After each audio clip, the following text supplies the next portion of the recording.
say that mother, and this is really what's happening, right? Mother is then classified as grandmother, right? So if we have a relationship in which the mother has a child, and that child has a child, then we can say that the mother is this new, we can reclassify her as this.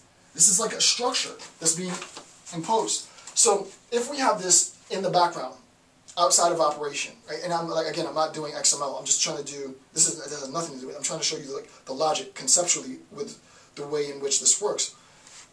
And we know that this is true, right? This is undeniably true. If the mother has a child and her child has a new child, then we identify that mother as grandmother, right? Logically, this doesn't work, but as far as our language, this is how our language is structured.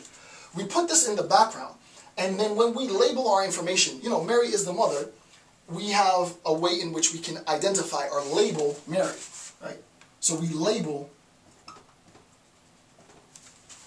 Mary as a mother, type. So this becomes a type. So that the system, the machine, in programming, puts Mary in this category. Okay, here's our category. This category exists operationally in the background. You don't see this. Users never see this. This is the programming code, right? Users don't understand this model. And we're going to, the system is going to produce this. The system produces grandmother, right? So Mary is a mother, which is a label, of Tina. We put in Tina as the child. We code her or label her as a child. And then we say, that child has another child, a new child, and this would go on infinitely. That child has another child, that child is C1, and the machine would know and be able to draw the conclusion that M equals that, right? So imagine that we never knew this, right? So you put in some stuff. This guy was here, he was seen here, he did this, he said this. There's all labels, and the system is able to then, you know, intuitively, this is where it's going. I'm sure it's not at this level yet, where the system would be able to intuit relationships that we might otherwise not look at. That's when it's doing its job well, when it's constructed in its most effective means, it will be able to make inference. And this is conceptually how, what is his name? I forgot. The machine that won the Jeopardy stuff. Whoa, I forgot the name of the machine. Hold on. I forgot the name of the machine. I want to say Wallace. I forgot the name of the machine. But sort of in a very bootleg, a very, very general sense, you understand. Again, I'm not going to go into the programming code and structure because it has nothing to do particularly with my interests or your interests, unless you're a programmer, right? The point is we need to create a system in which data can be shared.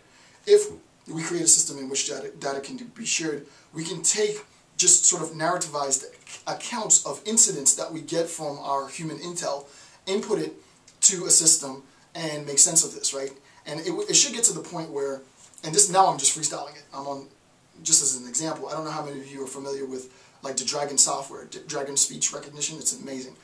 So you turn on Dragon speech recognition, it converts it immediately into text.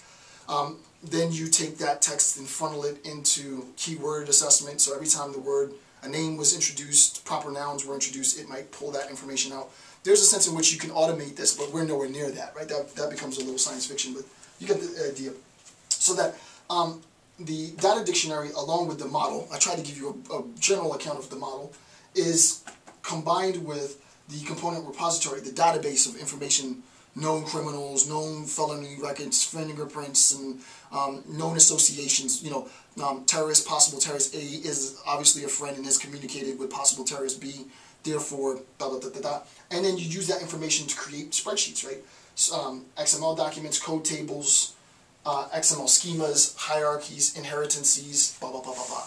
And you use this analyst at a very high level would use this information to try and draw inferentially relationships. But I'm not going to get into that at all. So that's a general idea, right? Again, we're trying to talk about the relationship of information. And it's hard to do a lecture like this without discussing the actual programming code, but I'm not going to discuss the programming code. I've given really good links, though, if you want to learn more for yourself. The national exchange model is the second model, right? National information.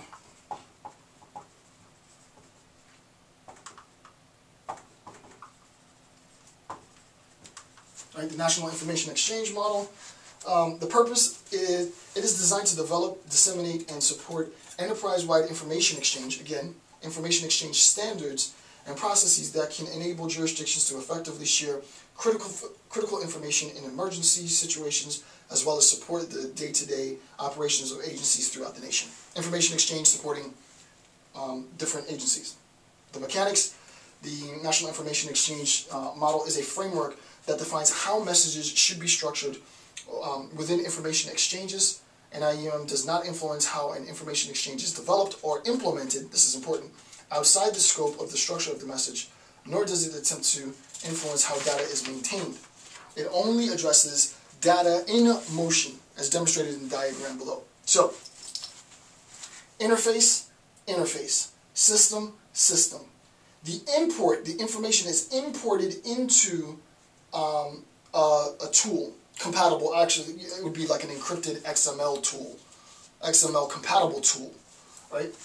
So to be technical, the link between here and here, and I'm absolutely positive you know, it's funny, you do these, if you draw the inferences, it has to follow, right? But there has to be a sense in which the government has, the United States government, or any government at this level, has developed, it would have to, and this is just mere speculation, but it would have to develop its own intra-governmental, intel XML language, right? Or platform, XML compatible platform. It's not actually XML, but it's an XML compatible platform that's encrypted, right? So behind some series of firewalls, behind some series of sort of extreme bit encryption exists an intra XML compatible platform in which this data is exchanged. And I would imagine you'd have to log in through several levels of security to be able to access that. But the connection between, we know, has to be XML compatible. If the information that they're giving us is actual, right? And I just found this on the .gov pages. They could be misleading us, I doubt it, I'm not a conspiracy theorist. So if they say that their technology is XML compatible, then it's XML compatible. You're not using necessarily XML platform as such, right? The cool thing about the XML, I'm not going to get into it, is that it's very, very flexible. So I'm sure that the platform is compatible. So they use this, the FBI uses this XML compatible platform as explicitly laid out to communicate intra-departmental information, and that information is pooled in this information sharing environment. What ends up happening, as we see in this model, is that the exchange data, right, the scope, you see it in the middle, right, this is the top of page 19, the scope of the National Information Exchange model is the exchange of the data. How you go about procuring the data, processing the data, interpreting the data, you're going to go through the information, the information cycle, intelligence cycle. What's it called again? The intelligence cycle. You're going to go through the intelligence cycle however you go. So we have a process here. We have a process here. You collect your intel, right? You transformed your information into intel. You transformed your information into intel, and then we have the scope of the National Information Exchange model, and you access this information, and you're able to transform and not transform, but transfer and exchange this information between, you know, CIA, FBI, DOD, whatever. Right? That platform is itself, according to this discourse, XML compatible. And really and truly, you can't, you know, I don't have an understanding of what the model will be, but you can anticipate the functions of XML and what that platform must look like. Despite the fact, even if you could conceptually construct all, not really all, because there are infinitely many ways of manipulating XML, but if you could conceptualize the many different ways in which XML data storage and dissemination and structuring could be processed, you still wouldn't be able to access it because it's behind all of this red firewire, right? So, not firewire, but protective ports, right? I mean, the data is encrypted itself anyway, many times over, I would imagine. So,